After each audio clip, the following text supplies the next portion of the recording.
Everybody moving to Henderson asks the same question eventually. What's the best neighborhood? Honestly, I think that's the wrong question, because the most expensive neighborhood is not automatically the best fit.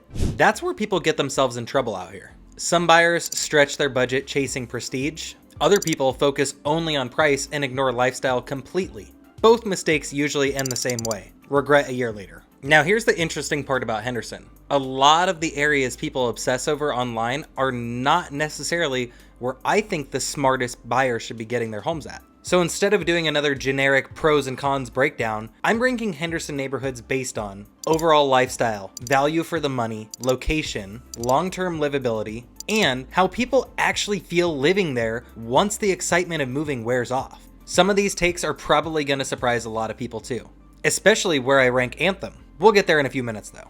Quick question before we start. If you could pick one thing that matters most about where you live, what would it be? Location, house quality, amenities, schools, or overall value? Pick one of the five and drop it below, because that answer honestly changes everything about where you should probably buy. One thing I want to say up front too, no neighborhood in Henderson is perfect. Every area has trade-offs. That's why I honestly think that buyers get into trouble when they start treating neighborhoods like status symbols instead of thinking realistically about how they actually live day to day. Now, right behind Cadence for me is Inspirada.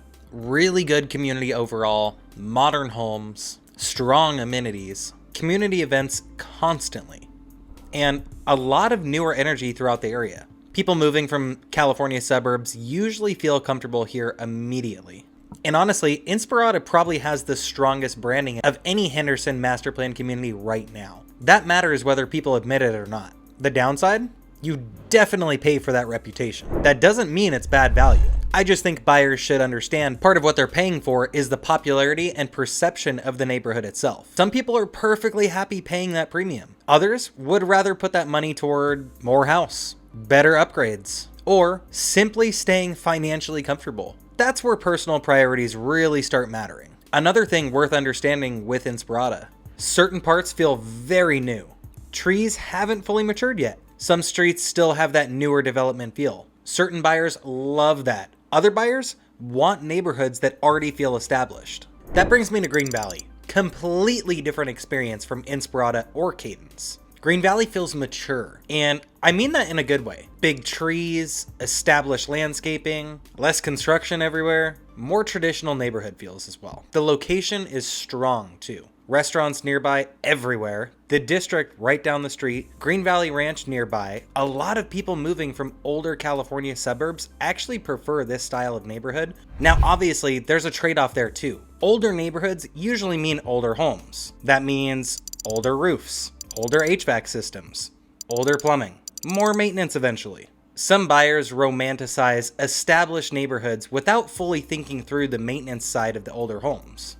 Still a really solid area overall though, especially for people prioritizing location and maturity over brand new construction. Now let's talk about Lake Las Vegas, because this one is probably the hardest neighborhood in Henderson to rank universally. Honestly, for certain people, this place is incredible. The scenery feels completely different from normal Vegas. There's water, mountains, golf courses, resort-style atmosphere. Sunset out there genuinely feels amazing. Some buyers walk through Lake Las Vegas once and immediately fall in love with it. I completely understand why. The challenge is lifestyle practicality. Everything is further. Grocery runs take longer. Dinner runs longer. Getting around generally takes longer. For remote workers or people wanting slower resort-style living, that may not matter at all. For somebody driving across town constantly every week, very different experience. That's why I think Lake Las Vegas is extremely lifestyle dependent. Beautiful area though. Probably one of the most visually unique places anywhere in the Vegas Valley,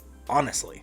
Now let's talk about Anthem, because I already know this is where some people are going to disagree with me. And honestly, that's fine. I still think Anthem is one of the most beautiful neighborhoods in Henderson. Views are incredible. Homes are gorgeous. The community stays extremely clean. The schools are strong. Nobody's arguing Anthem isn't desirable. My hesitation comes down more to value, because once buyers start stretching into $700,000, $800,000, $900,000 plus, I think some people end up paying heavily for reputation and image instead of meaningful lifestyle improvement. That's the part buyers need to think carefully about, especially move-up buyers. Because there's a difference between buying something you genuinely love and financially overextending just to say that you live in a certain neighborhood. Now, if somebody has a very high income and the price difference barely affects their lifestyle, different conversation. Buy wherever makes you happiest. But for buyers trying to make lifestyle comfort, flexibility, and long-term financial breathing room, I honestly think some Henderson neighborhoods offer stronger value than Anthem right now. That doesn't mean Anthem is bad. I just think people sometimes assume most expensive equals automatically best. I don't really agree with that. And honestly, I think more buyers are starting to rethink that mindset in general. Now here's the important part nobody talks about enough in these neighborhood rankings. The specific section you buy in matters almost as much as the neighborhood itself. Every area has better pockets, weaker pockets, better builders, stronger resale sections, and streets that simply feel different once you're actually there. That's why buying a neighborhood based purely on reputation usually isn't enough. You still need local guidance. You still need to understand builder quality. You still need to understand location inside the community itself. That part matters way more than people realize. So if I had to summarize the Henderson market right now, honestly, Cadence probably gives this strongest overall value. Inspirada feels polished and newer. Green Valley gives established suburban comfort. Lake Las Vegas is highly lifestyle specific. Anthem delivers prestige and views, but buyers should think carefully about the premium they're paying. None of those choices are automatically right or wrong. It really comes down to how you actually want your life to feel after moving here. And honestly, I think that's the part that people should focus on way more than simply chasing the best neighborhood online. Before you go though, which Henderson area are you most curious about right now? And did any of these rankings surprise you? Drop it below because I'm genuinely curious where people stand on this stuff.